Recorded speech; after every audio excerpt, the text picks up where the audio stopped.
Hi, leaders. Welcome to episode 48 of the Filipino Leadership Podcast. My name is Japel Hernandez, your host, and I'm excited to inspire you and bless you with your leadership journey. Today, we dive into a crucial skill for every leader: the importance of self reflection for leadership growth. Join us as we explore how self reflection and discipline intertwine to foster personal and leadership development. If you cannot reflect about your life, how can you reflect about what's happening in your leadership sphere?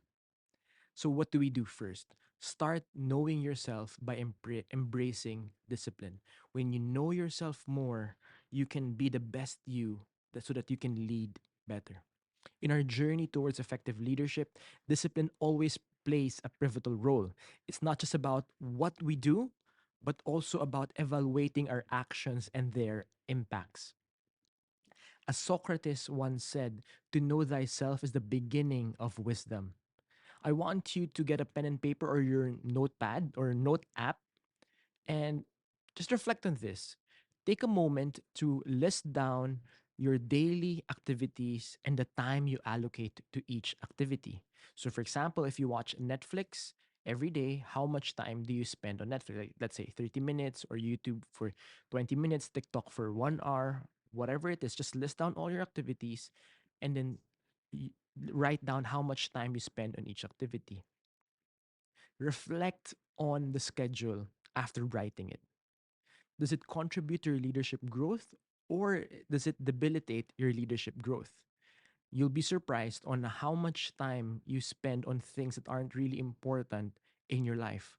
Once you have this, you can adjust your schedule and have a better life. You can create a better discipline for your life, for your leadership that will affect other people. If your schedule does not create an opportunity for change, craft a new daily schedule that aligns with your leadership goals. So, for example, you are only sleeping 4 hours a night, but in your leadership um, activity or leadership goals, you have to have a lot of energy, you have to inspire people. Then you need more than 4 hours a night. So, you have to adjust. Hey, what do I need to adjust in my life? Maybe I should, rent a condo near my work so that I won't have to commute for so long, or you can find another job that will give you more time. Whatever it is, find uh, a discipline that will align to your goals. The second part that I want to teach you today: self reflection for personal growth. Self reflection is very important because a lot of people now are always whining and complaining because there's not a lot of self awareness, and self awareness starts with self reflection. The great leaders are highly self aware. They reflect all the time, not because they're melancholic, but they need to analyze, to reflect on, to think on every action they're doing, how they're affecting others, how they're reaching their goals, how they're doing what they're doing, and what else they need to improve on. Research shows that the habit of reflection can separate extraordinary professionals from mediocre ones. From Steve Jobs' perspective, we draw inspiration from Steve Jobs today, who, in his iconic speech at Stanford in 2005, reminded us of the importance of life. He said, "Remembering that I'll be dead soon is the most important tool I've ever encountered to help my big choices in life. Death peels away external expectations, pride, fear of embarrassment, or failure, leaving behind what truly matters." Guys, when you reflect about your life, knowing that your life is temporary, that yes, you only have one life, but you don't waste it because you have one life. And a lot can happen in 5 years, 10 years. And you see the idea of compounding.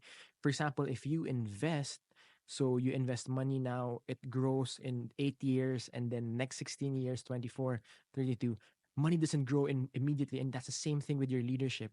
Just because you decided to be a leader now doesn't make you a LinkedIn leader expert. You don't become an expert in leadership. I myself, I started my leadership journey in my high school years in the early 2000s, and of course now at work I'm growing and growing. I'm still learning so many things about leadership, and but the more I grow into it, the more years I spend in leadership, the more my leadership experiences compounds and I'm becoming a better leader.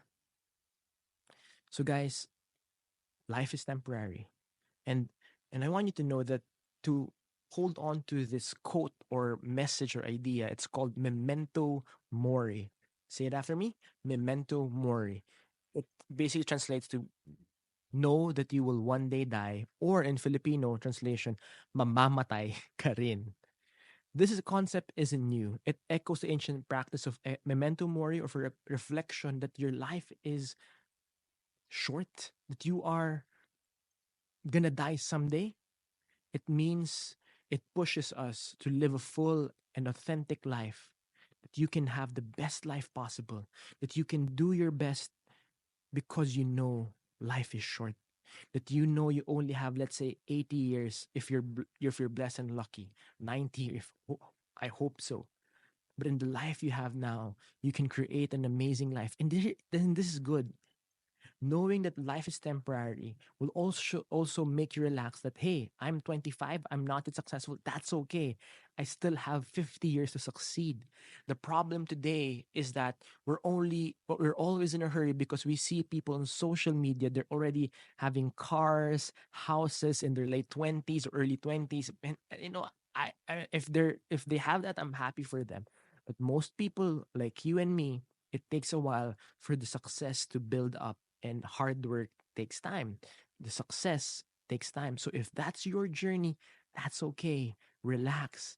If you're in your 30s, you're 31 and you're not where you want to go yet, remember that, hey, you still have 50 years to be the best you possible.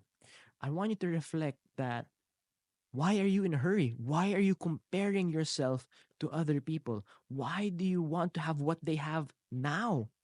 Because your journey is your own. So embrace your journey. At this point, I want you to get a pen and paper. As we wrap up today's episode, take an hour after listening to this and reflect on your life experiences. Imagine you're in the brink of retirement. You're about to let go, maybe that's like 65, 70, or my case, my plan is to work until I'm dead. Of course, take it easy when I'm 65 onwards, but still have a plan after my retirement, official age retirement. And write a letter sharing your career journey and learnings to your mentee or your child. And as you write this letter, like name this, like name your child or whoever you want to write this letter to. Be detailed, and you will see your journey is beautiful. This is also a healing process. You see, if you read or listen to Andrew Huberman or others, neuroscientists, you'll see that journaling is very helpful for inner healing. So do this; it will help you heal from trauma, from regret, and be the best leader you can be. You'll also reflect on your own journey and see what you can improve on, what can be things that you can free yourself up so that you won't be regretting anything. It will be very beautiful for your life. Carl Jung once said, your vision will become clear only when you look into your heart. So be honest with yourself. This is your journey, so don't kid yourself. Embrace your life. Be the best version that you can be. Who looks outside dreams, who looks inside awakes. To continue the quote. Friends or dear leaders, leadership isn't just about leading others. It starts with leading oneself, embrace discipline and self reflection. These are the stepping stones towards impactful leadership. Dear leader, remember, self reflection is the school of wisdom. Thanks for listening. By the way, you can support this podcast production by giving any amount to my GoTime Bank or PayPal. The links are down below. Or you can invite me to elevate your team's performance in collaboration through a corporate training, talk, or coaching session with me. Check my profile at the details or description box as well. Thank you for joining me for episode 48. See you in our next episode. The best is yet to come. God bless.